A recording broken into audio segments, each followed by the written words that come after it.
So I'm back and I'm in my corner, chilling, I guess, feeling super anxious.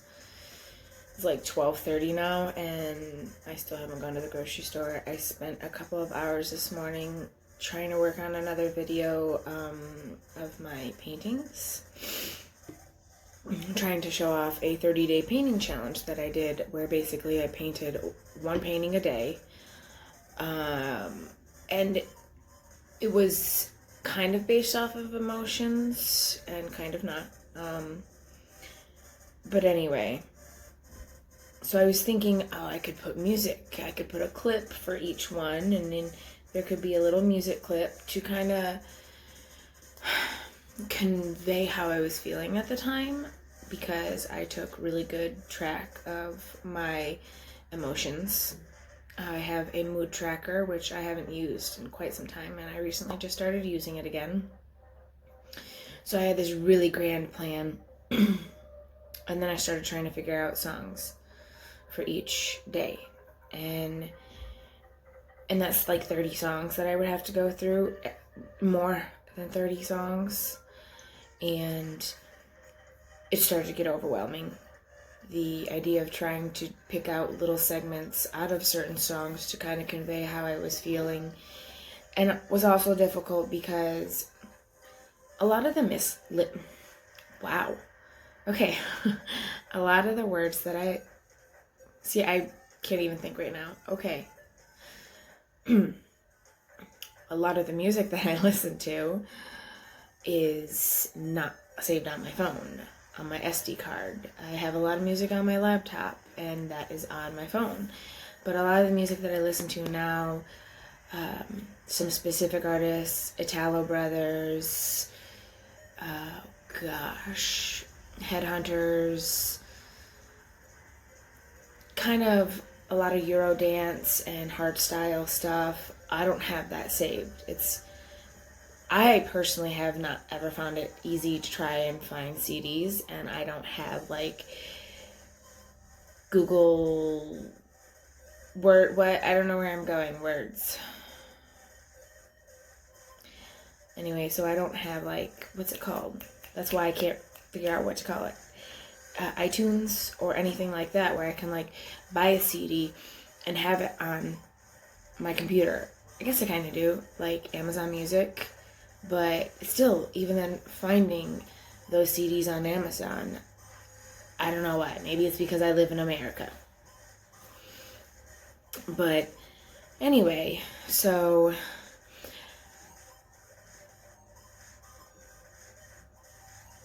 I apologize for that. I just got a message from my boss. He was checking on me since I had a rough day.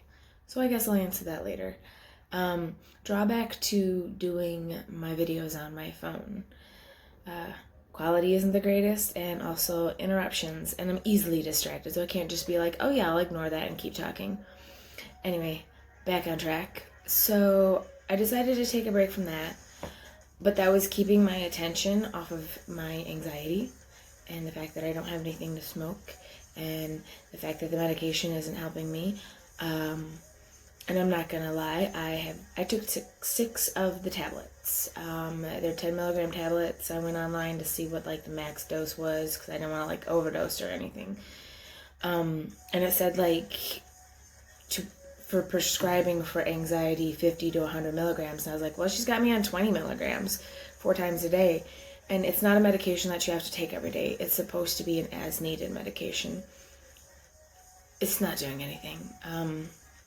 I scraped some stuff up, was able to smoke something, and so I guess I feel a little bit better, but the time is starting to, like, I feel like it's crouching on me. It's like a tiger, and I'm getting closer to that meeting time at 2 o'clock, and so I have an hour and a half, and I feel like I don't have time to do anything. I don't have time to go grocery shopping for sure. And then I think, well, I could end up trying to go and get some vape juice because I'm like really low now. But the idea of that just causes me so much anxiety. So I'm sitting here instead making a video, thinking, okay, so I still have to dye my kid's hair. I guess I could do that right now. now that I think of it. But then I still have to go grocery shopping, and I still have to figure out what we're doing about dinner. And then there's that impending doom anxiety that I have to go to work tomorrow morning and deal with all the crap, the chaos. The store's just so disorganized, and it lacks structure, very much so. And for me personally, working at the store is difficult because it's a lot different than any of the other stores I've worked at in terms of like layout. And like if you go to my store, you'd be like, wow, the space between the front counter and the counter behind them it's really narrow compared to pretty much every McDonald's that I've worked at. There's plenty of space to move around, and at my store there isn't. Though in the kitchen there is, but that's a whole nother situation right there. So it's a really weird setup, and even after a month, I'm still trying to get used to it. It's hard for me because I'm all about optimization. I'm constantly trying to optimize how well we work. You shouldn't have to take 3, 4, 5 steps to go get an item when it could be like right next to you. That means that your job is easier, and also we can serve the customers quicker and more efficiently, and that's hard at this store. They have a cart that most stores that I've worked with have the sauces on, and it's also where we place our drive-through order bags. And it's in any store that I've worked at, it's never really been in the way, but at this store, it is very much so, and I'm all about going fast. I like to work fast, and that makes it hard because you can pretty much fit one person between that cart and the area where they're taking orders for lane 2. The creamer machine is there, the coffee maker is there. It's such a tight space, and that makes it hard to like zip in and out, because I'm all about that. I like being fast, and I take pride in it, and I'm struggling so hard at this new store with it. So I guess this kind of video turned into I'm going to talk about work video, since I'm so stressed about it. So there's a lot of those little things. Trays are being stored on the opposite side of the grill, so in order for the kitchen crew to get any of those trays they need, they have to go all the way around. All the tables and the carts and the bun carts and the queuing oven cart, and then they have to go back all the way around again to get back to the grill. And it's so inefficient. So I've been working on trying to move those and keeping people to consistently put them where I would like them to be. And it's not just me. There's other managers that are like, yeah, I actually got that idea from another manager who had tried it before. But it's hard because you have to be consistent in putting them back and finding the best optimization. And of course, people who are used to putting them in that old place are going to put them in that old place when they're done washing them. So it's this constant battle. And anything that I try to change is like that.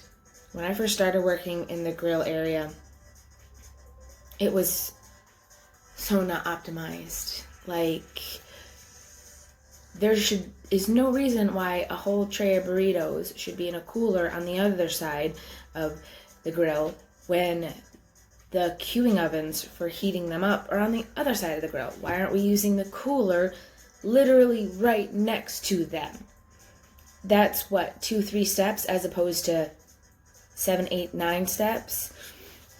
So I changed a whole lot there, and that has helped a lot, and everybody seems to have picked that up pretty good. But I'm really just struggling with being up front in the service area. I think those are my worst days when I'm trying to run the floor. I can run a pretty good floor. I know what I'm doing. And most days, I can go with the flow and deal with changes.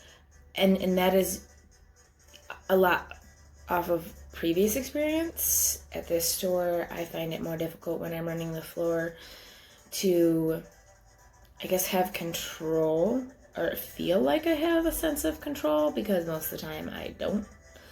And it's not as easy for me to just jump into the grill area and help them out. And I think that's why I struggle so much, because the way that it is set up, and it is, I mean, okay, so when I worked at my old store, the distance from where I am bagging orders and the distance to the area to get around to grill is about the same. But I feel like the reason why I don't know which options to take in terms of whether or not I should go help them or not is because there's another way to the back of the store. There's actually two walkways, one that goes straight into the kitchen and one that goes straight towards, the back of the store. And they both will lead into the kitchen. And for me, that's hard to decide what's the best, most optimum route, because, well, you'd think the one that goes straight into the kitchen is the best, right? No, because you have to go around a shake machine, and then you have to do this zigzag between the oven and a cooler that actually just shouldn't even be there. And so for me, I'm not really sure what's the quickest way, because I just haven't worked there long enough, and I get frustrated really easily when I don't know the best route to take, and then I close up. Yeah. So the store's not that bad in terms of where things are now. It's getting cleaner. We've all been cleaning a whole lot. It was not very clean when I got there. In my personal opinion, of course, I have pretty high standards. But it is a restaurant, and one of my favorite things to do is watch Gordon Ramsay's Kitchen Nightmares and watch him nitpick at the disgustingness of their stores. And I'm like, hey, I take stuff from that, how I can optimize my store, how I can make things better, and thinking of areas you wouldn't normally think of. So, but my main issue right now that I'm struggling with is, well, honestly, it'd be the management and the whole style everything is going in. And I love my boss, I really do. He's really great, but he doesn't know how to let go of control, which I relate to that 100%. But he needs to train the rest of us managers how to do different things. I eventually want to be able to take a store over someday. Maybe. I'm not really sure anymore. I'm kind of going through this. I feel like I've been going through a midlife crisis for I don't know, years. Because I've been constantly changing jobs, trying to find something that works. I left McDonald's and I went to a couple of different factory jobs, and they're okay, but factory is harder for me because it's boring. Because of my ADHD, I need something that's going to keep my attention all the time. And it's just not engaging enough. I mean, the first factory that I worked at, yeah, it was engaging, but the upper management wasn't handling things very well. And the second factory I worked at, I mean, it had some labor-intensive work. We were basically packing cups and inspecting cups, and it was different in the fact that you had to wear earplugs, and so conversations, I'm hard of hearing. Anybody who knows me knows I can't hear hardly anything, and I'm pretty sure it has something to do with the fact that I constantly blare my music as loud as it'll go on my headphones or in my car. And that has a lot to do with the fact that the style of music that I listen to, you just gotta listen to it loud to hear those little tiny differences with the kick and the beats and the bass line, and with the synthesizer, all the different elements. And that's kind of what I like about it. And so because I have a hard time hearing, put earplugs in, and even if you're yelling a conversation, if you happen to be close enough to be lucky enough to have a conversation with somebody, yeah, I couldn't even really hear him even then. So it frustrated me, because work is kind of where I get my socialization with my coworkers, since I don't socialize outside of work. And not being able to do that was really difficult for me. I found it very stressful, because I'd go work for 12 hours and then I'd go home and I'd sleep. and then I'd go back and do it again. And then on my days off, I'd stay at home and do the things that needed to get done around the house. I wouldn't go do anything. I wouldn't go see anybody. And just that lack of socialization. Like when I went back to McDonald's, it felt really nice, partially because I was the boss again, and partially because I also got to socialize and also be in an environment where I knew what the heck I was doing. Like, I really know what I'm doing. I mean, there's a lot of things that I don't know how to do in the store, just because either I didn't know of its existence or nobody has trained me. But I do know how to fix a lot of things. I do have a lot of knowledge, and I've worked at McDonald's for like 13 years now out of my entire I've been working time period. And what else do I know? And that's what I'm struggling with now. I didn't even really want to go back to McDonald's when I left my factory job, but I was desperate to get out as soon as possible, and it was too much for me to handle. So I took the first opportunity and I jumped on it. And it was going pretty good. For a good year there, I was really enjoying. Things were going great. The store was starting to improve. Of course, it had its struggles. It can be stressful at times, and I absolutely hated the fact that I had to do overnights, and they were kind of like all jacked up, which jacks me up. But then the owners decided to retire and sell, and I wasn't willing to work under the owner that bought the store, and so I found a different store to go to.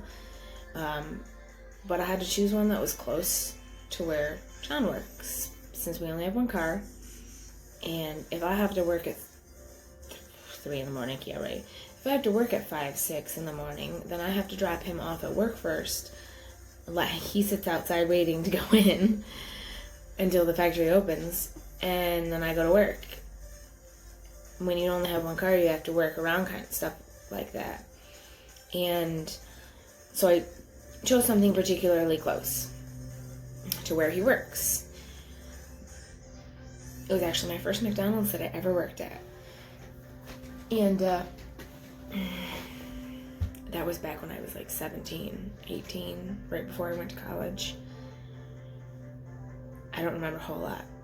Honestly, it's funny because the kitchen is my favorite place to be. Of course it's my favorite place to be because I don't have to smile and try to communicate with customers, which I know that sounds absolutely bonkers for a department manager, assistant manager, if nobody else knows what that is, to say that they don't really like that connection. And really, I'm not a people person. I just really fake it so good. Except when I'm not feeling really well, when I'm super depressed, when I'm having one of those days where I wish that I would just disappear off the face of this planet, it's harder for me to, hi, have a great day, thanks for stopping at McDonald's, what can I get for you today? I have my customer service voice and my regular voice, and I've had a lot of people tell me that my customer service voice, they're shocked. They're like, is that you? Yeah, that's me. I just know how to really put that smile in my voice, and that's what they're looking for. I know how to plaster a smile on my face when I'm handing food out the window, and I can turn around the next second and have a deadpan face like, meh, yay, work, you know. I really do enjoy what I do. I like making sandwiches. I like how fast-paced it is. Sometimes the stress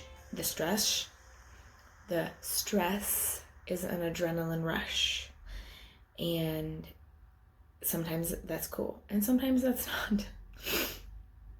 But do I really like people? Not particularly. I'm not a huge people person. I mean, people are okay, but I mean, look at the society we live in. I mean, I don't make judgments, but I mean, anyway, a lot of it is that social thing. It's hard for me to connect. A lot of people connect with the regular people that come through, and get to know them and to know them on a first name basis. And that's hard for me because I do struggle with that social aspect and making those social connections. So honestly, due to that, I don't want to learn names. I'm not good with names anyway. I'm not going to remember. I have hard enough time remembering people's names at work. And add customers in,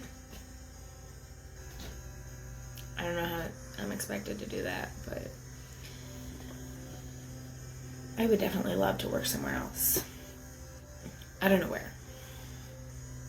And I think a lot of that is because I don't know. I really not sure if I've ever really known what I wanted to do. When I went to college, it purely because I feel like that's what you're supposed to do. You're supposed to graduate from high school and go to college so that you can get a good career. And that's what, like, they drill that into everybody's head. But what about all those other jobs? And there's lots of them. And they don't require an extensive amount of schooling or really any college or trade school at all. And the problem that I run into is I have a lot of skills. I'm a hard worker and I'm smart. But my rent is expensive. And I mean, John works in a factory, so he makes decent money. And when I came to this store, I took a pay cut. And let me tell you, I'm not really sure if I should have. Like, part of me wishes I had stayed. Because I was making a significant amount more at my old store. But was it worth the stress? I honestly don't know. And it frustrates me because when they sold the store, they told us literally a month before the ownership change was going to happen. And for me, a month isn't enough to try and figure out what I'm going to do. Try and figure out what's the best decision. I felt like it was either sink or swim. And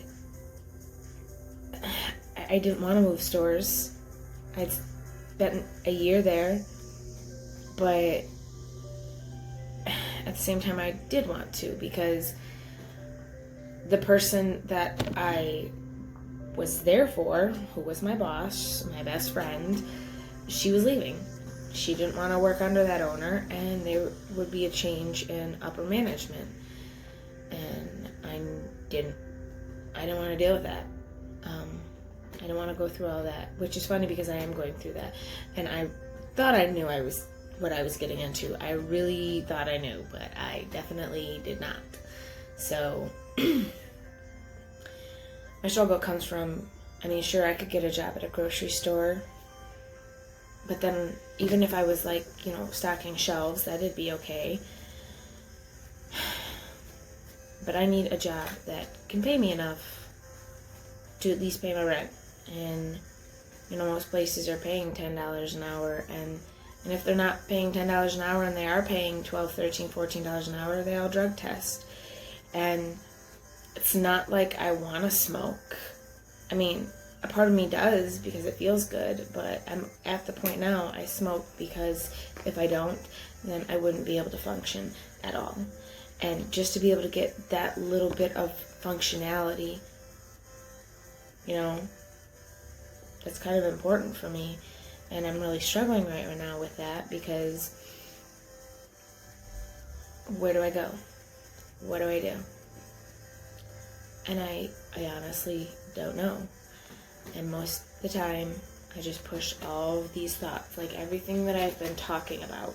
And I think that's part of the reason why I so randomly jump from one thing to the next is, yes, there's always a lot of stuff going on in my head, but there's always so much going on that I can't actually, pinpoint one single thought until something happens, like I'm talking about something and okay, let's pull from over there and then we'll pull from over here, and otherwise it's just like this jumble of chaos up in there. It's kind of almost like a static.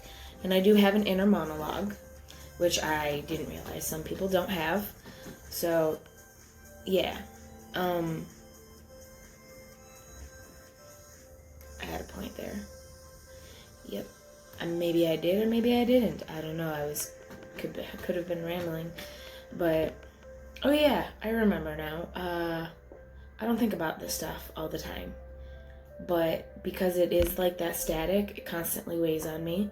And some things will pop in and out, come and go. Oh, yeah, don't forget, you didn't take care of this yet. Oh, thanks for reminding me. That's just what I needed right now. And that's what it's like pretty much all day, every day. And I just try to kind of push it down. Because it's all too much. Because I deal with it all on my own. I don't reach out for help. Partially because I don't want to bother anybody. And I know so many of my friends and family say, oh, you're not bothering me, you're not bothering me. Okay. So, I mean, that's one wall broken down. But there's more than one wall. There's a lot. And I don't even know a lot of them. I'm only learning of some of them now. I have a hard time asking for help because I know it's probably a trust issue. Because if you ask for help, you are trusting them to listen and to hold your information and also help you possibly in some way. And you have to trust them to be able to help you. And I was doing this like writing the other day about why I don't ask for help. And like trying to get to the depth of it.